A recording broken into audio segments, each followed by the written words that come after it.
Basically last જૂન જુલાઈમાં work orders આપવામાં આવ્યો હતો. 2024ના પુલ પછી જે મેજર વોટર લોગિંગ સ્પોટ સિટીમાં હતી, આ વોટર લોગિંગ સ્પોટ્સને આઈડેન્ટિફાઈ કરીને જે પણ પાણીની નિકાલ કરવા માટે મેજર સોલ્યુશન કરવું જોઈએ. આવા મેઇન ટ્રંક લાઇન્સ નાખવાની કામગીરી શરૂ કરવામાં આવી છે. એ ગયા નવેમ્બરમાં આ લોકોએ કામગીરી શરૂ કરી ચોમાસા પછી. અહીંયા મેજર ચેલેન્જ એ છે કે ટ્રાફિકનું 100% અવર જવર છે, માર્કેટ એરિયા છે, જૂના રેઝિડેન્શિયલ એરિયા છે, એટલે ત્યાંના મેજર લાઇન્સ પણ ચોકઅપ થઈ ગયા છે. હવે આ મેઇન ટ્રંક લાઇન કરવાથી જ આ જૂના જોડાણ બધા આપણે એની અંદર ખેંચી શકાય, અને ઓક્સિલરી પમ્પિંગ સ્ટેશન ચાલુ કરવાથી આ ડ્રેનેજની અંદર જ્યારે જોડાણ થાય બધા ડ્રેનેજ લાઇન અમે બહાર ખેંચી શકાય. અહીંથી લાઇન ગાજરાવાડી એસટીપીની કનેક્ટેડ છે. આ મેજર ચેલેન્જ અત્યારે ચોમાસા ધીરે ધીરે આવી રહ્યા છે, એટલે જ્યારે પણ પુશિંગથી કામ થાય છે ત્યાં પાણી ભરાવાનું પ્રક્રિયા કન્ટિન્યુઅસ છે.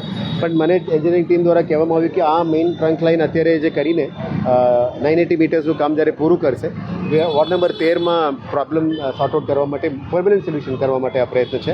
આમાં ઓલમોસ્ટ 600 મીટર્સનું કામ અત્યારે ચાલુ છે. બાકી ઓગસ્ટ મહિના પછીનું ઓલમોસ્ટ 1-2 મહિના ડિસેમ્બર સુધી પૂરું કરવાનું પ્લાનિંગ છે.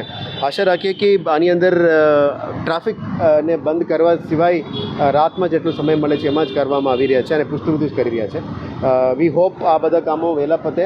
ટોટલ 71માં 30 કામો પૂરું થઈ ગયું છે. બાકી 40ની આજુબાજુ કામો છે, એમાં 19 કામો પણ અત્યારે પૂરું થવા માંડ્યા છે. 3 કામ જે બાકી છે જેના કારણ પબ્લિકની અવરજવરમાં મુશ્કેલી પડી છે, જીમર્સ મેડિકલ કોલેજ, ખોડિયારનગર, અને અહીંયા આ જંકશન ઉપર ગાંધીનગર નગરગૃહની બાજુમાં, એ તમામને ખોલવા માટે વહેલા તકે પૂરું કરવા માટે આજે ફિલ્ડ વિઝિટમાં આવ્યા છે. હજી નેક્સ્ટ સાઇટમાં પણ જવાના છે. પણ આ બધું મેરેથોન વિઝિટ કરવું પડે, કારણ કે ચોમાસા આવી રહ્યા છે, પબ્લિકની અવરજવરમાં તકલીફ ના પડે અને પબ્લિકની મુશ્કેલી ઓછું થાય, એના માટે આ બધું પ્રક્રિયા રિવ્યૂ કરવામાં આવી રહ્યા છે. આવનારા દિવસોમાં કાલની રિવ્યૂ મિટિંગમાં પણ વોર્ડ લેવલ અને ઝોન લેવલમાં જે મુશ્કેલી પડી રહ્યા છે, પબ્લિકને કદાચ નાનું મોટું મુશ્કેલ પડે, એ બધા દૂર કરવા માટે ડેપ્યુટી એન્જિનિયર્સ અને એસિસ્ટન્ટ એન્જિનિયર્સ ફિલ્ડમાં રહીને કામગીરી કરવા માટે સૂચના આપવામાં આવે છે. સાહેબ, સૌથી મહત્વની વાત એ આવે છે કે એ ટેકનિકલી અમે આજે પણ એમને કોન્ટ્રાક્ટરને બોલાવ્યા છે. બેઝિકલી મોટાભાગના ડ્રેનેજના કામો 1 વર્ષ યા 2 વર્ષનું કામો છે. છતાં પણ અમે 7 મહિના 8 મહિનામાં કામગીરી પૂરું કરવા માટે એમને પાછળ પડ્યા છે, જેથી કરીને વહેલા તકે કામ પૂરું થાય અને પબ્લિકની અવરજવર ફ્રી થાય. પણ આવા કામો લગભગ 30-40 વર્ષ પછી આપણે કરી રહ્યા છીએ, એટલે પબ્લિકને એવું લાગતું હશે કે થોડું મુશ્કેલી વધી ગયું છે.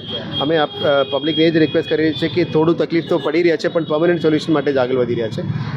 મારા ધ્યાનમાં એવા નથી કે કોઈ ડિલેમાં ચાલતું હોય, છતાં પણ ટીમને રિવ્યૂ કરીશું. કોઈ એવું ડિલેમાં થતું હોય તો પેનલ્ટી પણ એમાં લેવામાં આવશે. I am told it is about 9.8, almost 10 કરોડનું કંઈ કામ છે, પણ પુશિંગ ટેકનોલોજીથી જ કરી રહ્યા છે 1 કિલોમીટર સુધી. એટલે કોમ્પ્લિકેટેડ એટલા માટે છે કે નીચે ટનલ તરીકે એને પુશ કરી કામગીરી કર્યું છે, ઉપર કંઈ ખોદ્યા નથી, એટલે નીચેથી જ ગ્રાઉન્ડ વર્ક છે. Let's hope we will give them time to finish the work.